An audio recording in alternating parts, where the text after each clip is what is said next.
So hey guys, welcome back to bet after the box, जहां coding सीखना और करना है इजी एंड फन। स्वागत है आप सभी का जावास्क्रिप्ट सीरीज के एपिसोड 6 में। आज हम कंटिन्यू करेंगे हमारे रिमेनिंग कॉन्सेप्ट जो कि जावास्क्रिप्ट डेटा टाइप कन्वर्जन्स है। इसके पहले वीडियो हमने स्ट्रिंग कन्वर्जन कंप्लीट कर दिया था, जहां मैंने बहुत डिटेल में सिखाया था कि स्ट्रिंग कंस्ट्रक्टर को कैसे यूज करना है और उसका यूज करने का कुछ मेथड।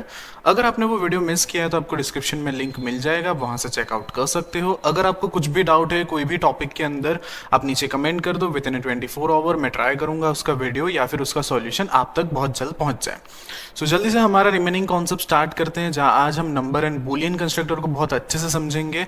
वीडियो के एंड में एक इंटरव्यू में पूछा जाने वाला एक क्वेश्चंस भी ऐड किए हैं, तो वीडियो को पूरा एंड तक देखना ना भूले।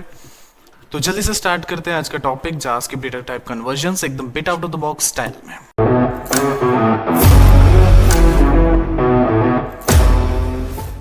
सो स्टार्ट करते हैं आज का टॉपिक, नंबर कन्वर्जन। ठीक है, अब नंबर कन्वर्जन क्या करता है? सिंपल, वो कन्वर्ट कर देता है जो भी वैल्यू हमने दिया है उसको नंबर। तो मैंने यहाँ पे डेफिनेशन पूरा लिख के ही रखा है, नंबर कन्वर्जन, कन्वर्ट से वैल्यू टू ए नंबर। ठीक है, अब इसके आगे का फटाफट से एग्जांपल हम चेक करते हैं। अब ऑलरेडी मैंने आप लोगों को बता दिया है कि हमारे पास दो मेथड है, एक होता है एक्सप्लिसिट और दूसरा होता है इम्प्लिसिट। तो मैं फटाफट से एक्सप्लिसिट वाला जो एग्जाम्पल है वो मैं आपको शो करा देता हूँ। ठीक है, तो मैंने यहाँ पे क्या किया, सिंपल एक लॉग लगाया। इसके अंदर मैं क्या कर रहा हूँ, नंबर कंस्ट्रक्टर को कॉल कर रहा हूँ और इसके अंदर एक स्ट्रिंग वैल्यू दे रहा हूँ 1 2 3 करके। ठीक है, मैं फिर से बताता हूँ। मैंने जस्ट क्या किया, एक लॉग लगाया जिसके अंदर मैंने नंबर कंस्ट्रक्टर को कॉल किया और उसके अंदर मैंने वैल्यू दे दिया है 1 2 3। अब अगर मैं इसका आउटपुट देखूँ ना तो मुझे वो नंबर में मिलेगा। ठीक है, तो इसका आउटपुट देख लेते हैं जल्दी से। तो जैसे ही आप देख सकते हो कि यहाँ पे जैसे मैंने इसका आउटपुट चेक किया, ठीक है, तो वो मुझे किस में मिल रहा है, नंबर में मिल रहा है। इट मीन्स क्या कि मैंने जो यहाँ पे स्ट्रिंग वैल्यू को 1 2 3 में लिखा था वो मुझे वहां पे नंबर में दिख रहा है। ठीक है, दूसरा कोई वैल्यू लिखूं तो क्या वो नंबर में कन्वर्ट हो सकता है? तो मैं जैसे यहाँ पे ABC लिखता हूँ। ठीक है, अब ध्यान से समझना है इस चीज को। यहाँ पे मैंने नंबर कंस्ट्रक्टर के अंदर नंबर कॉल किया है जो कि ऑलरेडी एक नंबर है, बट वो खाली स्ट्रिंग में है, तो उसको उसने नंबर में कन्वर्ट कर दिया। अब मैं इसके अंदर अल्फाबेट डाल के ट्राई कर रहा हूं, तो इसमें क्या आ सकता है? तो मुझे यहाँ पे एक एरर मिलता है जिसको हम बोलते हैं नॉट ए नंबर। ठीक है, तो मैं जैसे ही जाऊंगा तो आपको दिखेगा कि मेरे को यहाँ पे एक एरर मिल रहा है जिसको हम क्या बोलते हैं, नॉट ए नंबर। तो कभी भी आप अगर किसी स्ट्रिंग में अल्फाबेट को अगर आप नंबर में कन्वर्ट करने की कोशिश करोगे तो वहां पे आपको नॉट ए नंबर का एरर मिलेगा। और अगर आप कोई स्ट्रिंग में जो नंबर ऑलरेडी स्ट्रिंग में है उसको अगर आप नंबर में कन्वर्ट करने की कोशिश करोगे तो वो सिंपल नंबर में कन्वर्ट हो जाएगा। अब और आगे समझते हैं, और आगे हमारे पास में क्या है। तो सपोज अगर मैं किसी बूलियन वैल्यू को अगर नंबर में कन्वर्ट करने की कोशिश करूं तो मैं सिंपल यहां लिखता हूं नंबर और इसके अंदर मैं दे देता हूं ट्रू। ठीक है, अब आपको ध्यान से समझना है पहले एक चीज, जो भी हमारे पास में ट्रू या फिर बूलियन वैल्यू में जो भी हमको ट्रू मिलता है ना, वो हमें ऑलवेज एंड ऑलवेज 1 रिटर्न करता है। तो जब मैं इस बूलियन वैल्यू को जब मैं नंबर के अंदर टर्न करूंगा, मतलब नंबर के अंदर कन्वर्ट करूंगा, तो मुझे यहाँ पे जो मेरा आउटपुट है वहां पे वो 1 देखने मिलेगा। तो आपको दिख ही रहा होगा कि मेरा जो बूलियन वैल्यू है वो मुझे आउटपुट में 1 दे रहा है। अब इसी को अगर मैं यहाँ पे सेम करूं और यहाँ पे सिंपल मैं अगर फॉल्स करता हूं तो अब क्या होगा? तो अगर वो ऑलरेडी फॉल्स है तो वहां पे मेरा जो बूलियन वैल्यू वो मुझे शो कर देगा 0। मैं फिर से रिपीट करता हूं, अगर बूलियन वैल्यू के अंदर आपने ट्रू लिखा है तो वो हमको रिटर्न करता है 1। अगर बूलियन वैल्यू के अंदर आपने फॉल्स लिखा है तो वो हमको रिटर्न करता है 0। तो आप देख ही सकते हो। ठीक है, इसी के जैसे हमारे पास एक और वैल्यू आता है जिसके अंदर सपोज इफ इन केस मैं अगर नल लिखता हूं, नल मिल्स होता है खाली, मतलब कुछ नहीं है उसके अंदर, तो कुछ नहीं है तो वहां पे मेरे पास में क्या वैल्यू आ जाएगी, 0। तो आप देख सकते हो इस तरीके से। और अगर मैंने यहाँ पे अनडिफाइंड लिखा है, ठीक है, अब यहाँ से एक और कॉन्सेप्ट थोड़ा ध्यान से समझना आप लोग। इफ इन केस अगर मैंने यहाँ पे अनडिफाइंड लिखा है तो अनडिफाइंड मतलब उसके अंदर तो ऑलरेडी कुछ नहीं है, और अगर ऑलरेडी कुछ नहीं है तो यहाँ पे मुझे एक चीज मिलेगा जिसको हम बोलते हैं NaN। इट मींस क्या कि मुझे यहाँ पे नॉट ए नंबर मिलेगा। क्यों नॉट ए नंबर मिलेगा? क्योंकि अनडिफाइंड हमने उसको डिफाइन ही नहीं किया, तो उसके अंदर कुछ है नहीं, तो मुझे वहां पे सिंपल क्या मिल जाएगा, नॉट ए नंबर। तो ये थे हमारे पास में कुछ एक्सप्लिसिट नंबर कन्वर्जन्स। मैं इसको फिर से एक और बार रिपीट कर देता हूं। सो फर्स्ट टाइम पे हमको देखने मिलता है अगर हम किसी अल्फाबेट में, मतलब आई मीन किसी स्ट्रिंग वैल्यू में जिसमें नंबर है उसको अगर हम नंबर में कन्वर्ट करते हैं तो हमको नंबर देखने मिलता है। उसी में अगर मैं किसी अल्फाबेट को नंबर कंस्ट्रक्टर के अंदर कॉल करूंगा तो वहां पे मुझे नॉट ए नंबर मिलेगा। सिमिलरली अगर मैंने कभी ट्रू को कॉल किया तो ट्रू की जो वैल्यू होती है वो 1 होती है, Boolean value 1 I mean true की जो वैल्यू होती है बुलियन में वो होती है 1, तो मुझे यहाँ पे आउटपुट में 1 देखने मिलेगा। और ट्रू के सॉरी फॉल्स जो वैल्यू होती है हमारे पास में बुलियन में, उसमें मुझे 0 देखने मिलेगा। अगर मैं नल देख रहा हूँ मीन्स खाली है, तो उसमें मुझे देखने मिलेगा 0। और अगर हमने कुछ डिफाइन ही नहीं किया और अगर मैं उसको नंबर में कन्वर्ट करने की कोशिश करता हूँ तो मुझे वहां पे मिलेगा नॉट ए नंबर। ठीक है, ये थे हमारे पास में कुछ एक्सप्लिसिट एग्जाम्पल्स। सिंपली इसी की तरह मैं यहाँ पे इम्प्लिसिट एग्जाम्पल्स आपको दिखाता हूँ। अब मैं क्या करता हूं, यहां पे एक स्ट्रिंग वैल्यू लिखता हूं 5। ठीक है, सिंपल मैंने 5 लिखा है, उसको मैं करने वाला हूं मल्टीप्लाई किसके साथ में, 2 के साथ में। तो अब ये क्या करेगा, ऑटोमेटिकली मेरे को ना स्ट्रिंग, मेरे जो स्ट्रिंग है उसको कन्वर्ट कर देगा नंबर में। तो मेरे पास यहाँ पे आउटपुट आने वाला है 10। ठीक है, अब ये क्या किया इसने, तो इसने क्या किया, स्ट्रिंग को कन्वर्ट कर दिया, किसके अंदर कन्वर्ट कर दिया, टू ए नंबर। ठीक है, अब जैसे मैं इसके आउटपुट में जाऊंगा तो सॉरी यहां पे मैंने इसको कंसोल नहीं किया, const ans इक्वल टू, ठीक है, तो आपको देखने मिल रहा होगा यहाँ पे मेरे पास में 10 आ रहा है। मैं ऊपर के सारे को कमेंट कर दे रहा हूँ। ठीक है, अब हम थोड़ा और नीचे समझते हैं। तो इसने क्या किया, सिंपल जो मेरे पास में स्ट्रिंग वैल्यू है उसको इसने खुद से ही कन्वर्ट कर दिया, ताकि वो जो ये मल्टीप्लीकेशन ऑपरेटर है उसको यूज कर सके और वो ऑपरेशन को परफॉर्म कर सके। सेम इसी तरीके से अगर आपको 5 को किसी और के साथ मल्टीप्लाई करवाना हो तो वो भी आप कर सकते हो। मैं इस चीज को रिपीट करता हूँ। ठीक है, मैं सिंपली यहाँ पे क्या करता हूँ, जहां मल्टीप्लाई है वहां माइनस कर देता हूँ। अब ऑब्वियसली अगर मैं 5 - 2 करूंगा तो मुझे यहाँ पे क्या आंसर मिल जाएगा, 3। तो जैसे ही मैं देखूंगा तो मुझे यहाँ पे आंसर आ गया 3। और भी ऐसे ही सेम आप इसको परफॉर्म कर सकते हो। मैं इसको कमेंट कर देता हूँ। अब इसके अंदर मैंने मल्टीप्लाई माइनस प्लस मतलब माइनस कर दिया, तो ऑब्वियसली प्लस डिवाइड वो सब भी हो जाएगा। अब हम कुछ और ट्राई करते हैं। मैं क्या करता हूँ, यहाँ पे इस चीज को मैं हटाता हूँ, यहाँ पे लिखता हूँ ट्रू, और उसको मैं प्लस करना चाहता हूँ। ठीक है, उसको मैं प्लस करना चाहता हूं बाय 1। अब यहां पे हमारा आउटपुट क्या आएगा, आप लोग गेस करिए। तो अगर आप लोग वीडियो को अच्छे से देख रहे होंगे तो आपको पता चलेगा कि ट्रू की जो एक्चुअल वैल्यू है वो है 1। तो यहां पे मेरे पास में क्या आ जाएगा, 1। तो जब मैं इसको कन्वर्ट करूंगा तो 1 + 1 मुझे यहां पे क्या देखने मिलेगा, ट्रू देखने मिलेगा। ठीक है, जस्ट अ सेकेंड, इस तरीके से। तो इसमें हुआ क्या, मैंने ऑलरेडी बताया आपको कि ट्रू जो है उसकी जो वैल्यू है वो मेरे को 1 मिलती है। तो अगर मैं 1 + 1 करूंगा तो मुझे आउटपुट में ऑब्वियसली 2 ही मिलने वाला है। सेम अगर मैं इसको माइनस की तरफ परफॉर्म करूंगा तो वो उस तरीके से ही परफॉर्म होगा। ठीक है, और थोड़ा सा और समझते हैं इस टॉपिक को। ठीक है, मैं यहाँ पे और थोड़े इम्प्लिसिट के एग्जाम्पल्स दे देता हूँ। सपोज करो कि मैंने यहाँ पे एक लॉग किया है, उसके अंदर मैं यहाँ पे प्लस लिखता हूँ और उसके अंदर एक रैंडम वैल्यू देता हूँ इस तरीके से।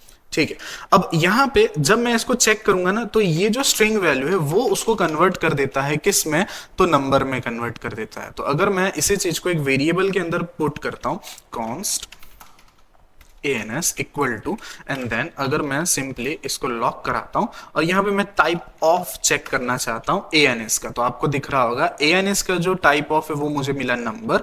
और अगर मैं सिंपल ans को कॉल कराऊं यहां पे बिना टाइप ऑफ के, तो वो मुझे मिल जाएगा, जो 456 है वो मुझे मिल जाएगा नंबर में। तो इसने क्या किया, तो इसने खुद से ही इस 456 को किस में कन्वर्ट कर दिया, नंबर में कन्वर्ट कर दिया। ठीक है, अब क्या नंबर को और किसी तरीके से कन्वर्ट कर सकते, जैसे आप लोगों को मैंने स्ट्रिंग में कन्वर्ट करने का 2 तरीका बताया था, एक था स्ट्रिंग कंस्ट्रक्टर और दूसरा था टू स्ट्रिंग।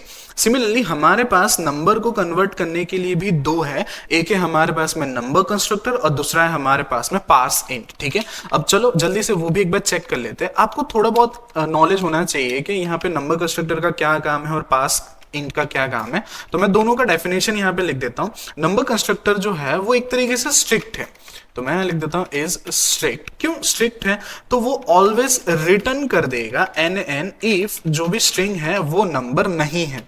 तो मैं यहाँ पे सिंपल लिख देता हूं इस तरीके से।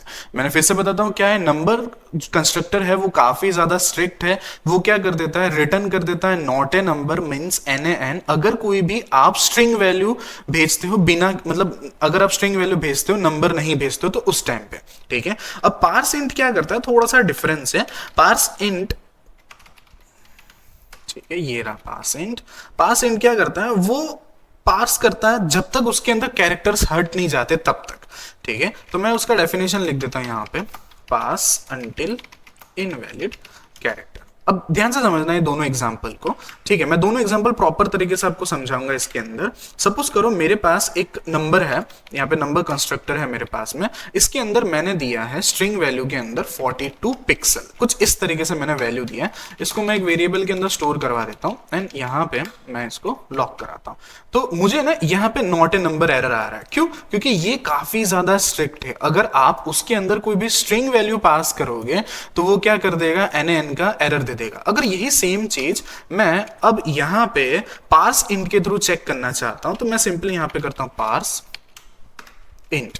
मैंने सिंपल ये पार्स इंट को फॉलो किया। अब मुझे यहाँ पे ये जो 42 पिक्सल का जो ये जो कैरेक्टर है px वो हट जाएगा और मुझे सामने क्या मिल जाएगा, 42। तो आपको दिख रहा होगा कि पार्स इंट ने क्या किया, वो तब तक मेरे को मतलब वो तब तक पास करेगा जब तक उसमें कोई भी इनवैलिड कैरेक्टर्स नहीं आते। तो आपको दिख रहा होगा पहले उसको नंबर मिला, उसके बाद उसको कैरेक्टर मिला, तो उसने वो कैरेक्टर को रिमूव कर दिया और मुझे वो 42 जो है वो रिटर्न कर दिया। अभी यही चीज अगर मैं उल्टा करूं, सपोज यहां पे फर्स्ट मैं px करूं और पीछे 42 लगा दूं, तो अब आप गैस करो क्या हो सकता है। सो आई होप कि आप लोगों ने गैस कर ही लिया होगा। मैं आपको समझाता हूं। पार्स इंट क्या करता है, स्टार्टिंग से नंबर को ढूंढता है। अगर उसको नंबर नहीं मिलता है तो यहां पे वो एरर शो करवा देता है, it means not a number show करवा देता है, ठीक है।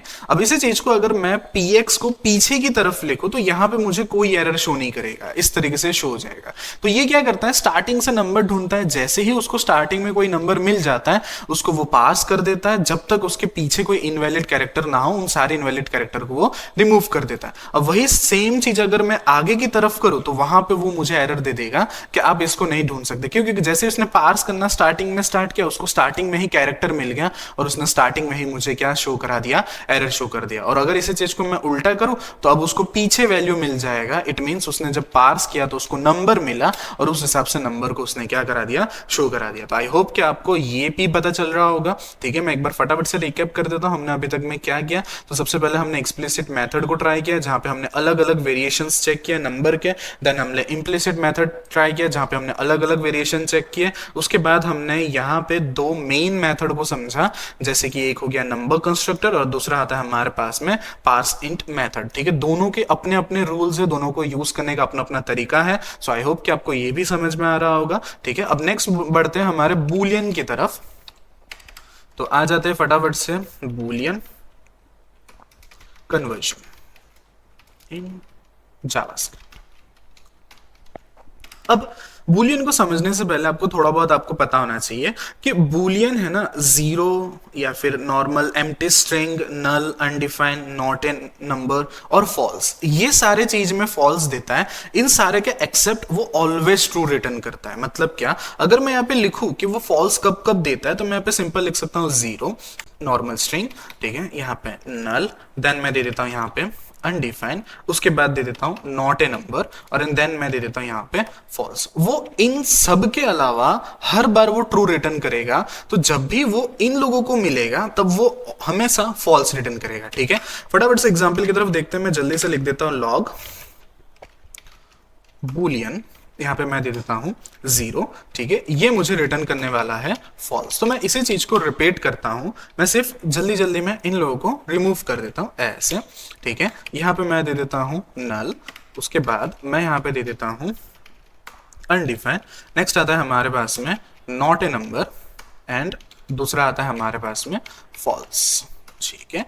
चेक करते हैं। अब जैसे मैं यहां पे जाऊंगा तो हर एक वैल्यू में उसने मुझे क्या रिटर्न किया है, फॉल्स रिटर्न किया। इट मींस क्या कि अगर आप बूलियन को यूज कर रहे हो तो बूलियन क्वाइट इजी है समझने के लिए। आप कभी भी अगर इन वैल्यूज का यूज करोगे बूलियन के अंदर चेक करने के लिए तो वो हमेशा हमको फॉल्स रिटर्न करेगा, एक्सेप्ट दिस वैल्यूज वो हमेशा हमको ट्रू रिटर्न करता है, ठीक है। सो आई होप कि ये आपको समझ में आ रहा होगा। तो Boolean value always and always आपको ट्रू रिटर्न करेगा। वो फॉल्स कब रिटर्न करेगा, तो जब कभी भी आप इन वैल्यूज का यूज करोगे तभी वो आपको फॉल्स रिटर्न करेगा, एक्सेप्ट वो हमेशा हमको क्या रिटर्न करता है, ट्रू रिटर्न करता है, ठीक है। अब थोड़ा सा हम लोग फाइनल टिप के ऊपर आ जाते हैं। जैसे कि ऑलरेडी मैंने आपको इंट्रोडक्शन में बता ही दिया था कि कुछ हम लोग इंटरव्यू बेस्ड क्वेश्चंस भी हम लोग समझने वाले, तो मैं उनको भी लिख देता हूं फटाफट से। Final tip of the video.